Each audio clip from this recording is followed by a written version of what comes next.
فلا تطع المكذبين ودوا لو تدهن فيدهنون.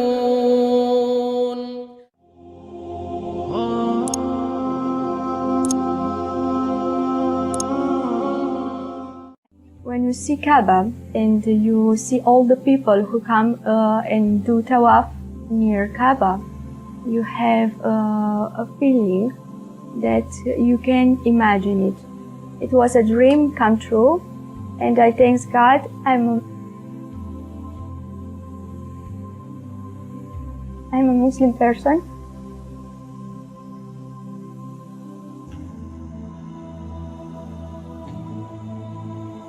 And I do this trip. First time I am on place. Then like somebody must like, this is you, yeah, this is you. I see the Kaaba in front of my eyes.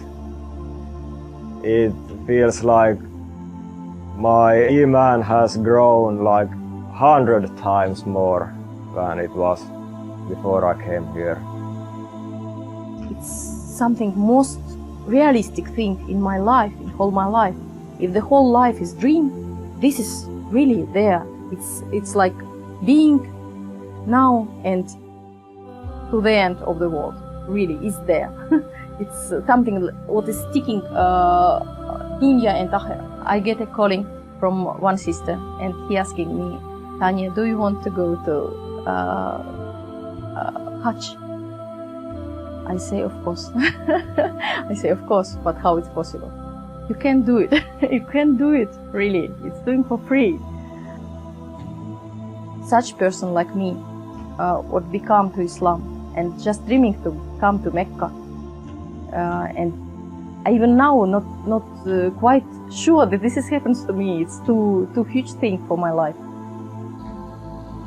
For me, Islam will start about when I read Quran. When I read Quran, for me, like I put last puzzle in my pictures.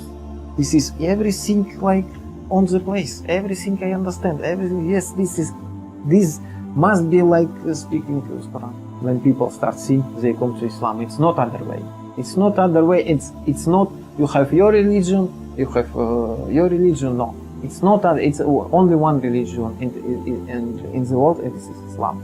And this speaking all holy books. All holy books. My friend, with him I speak so much. We talking. We not take Quran. We take the Bible. We talking. I show him this one, and he comes to Islam. Alhamdulillah. This kind of worship for somebody who for almost his entire life hasn't done much worship, but now after 6 months to be here and do one of the best acts of worship, I cannot even explain how it feels to do this all for Allah, everything for Him. I want to see these sites as well, you know what I mean? But they do touch you, you know, when you hear the stories about it and, you know, you hear the... I had never been on the pilgrimage to Mecca before. This was my first time. I think now I'm becoming more aware of the scope.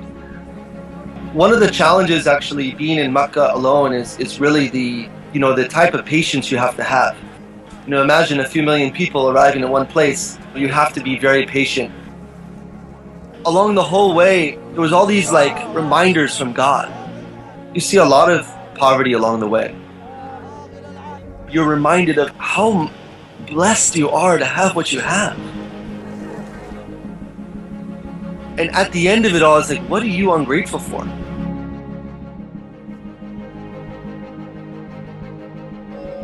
It was very real. Thinking about my past, thinking about what's transpired over the past 30-something years. I felt the ecstasy, I felt the peace of heart. I felt an immense sense of peace and clarity there.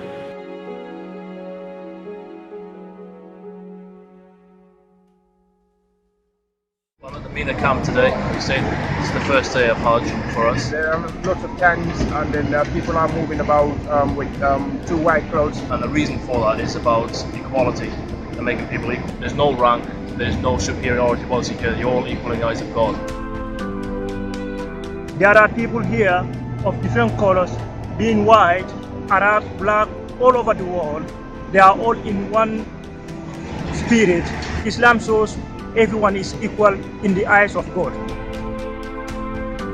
It's a great day, and then it's very emotional and spiritual as well. It's quite a humbling experience, and it's quite good to see that everyone's in unity. And I do think that it broadly reflects some of the values and standards that the British Army has.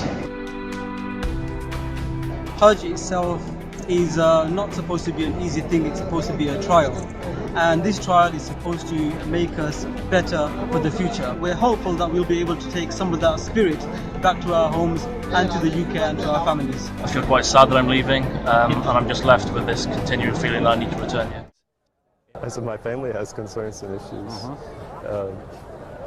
and they also recognize that I have a deep connection with God, with the one God. I believe that people have no idea what Islam is.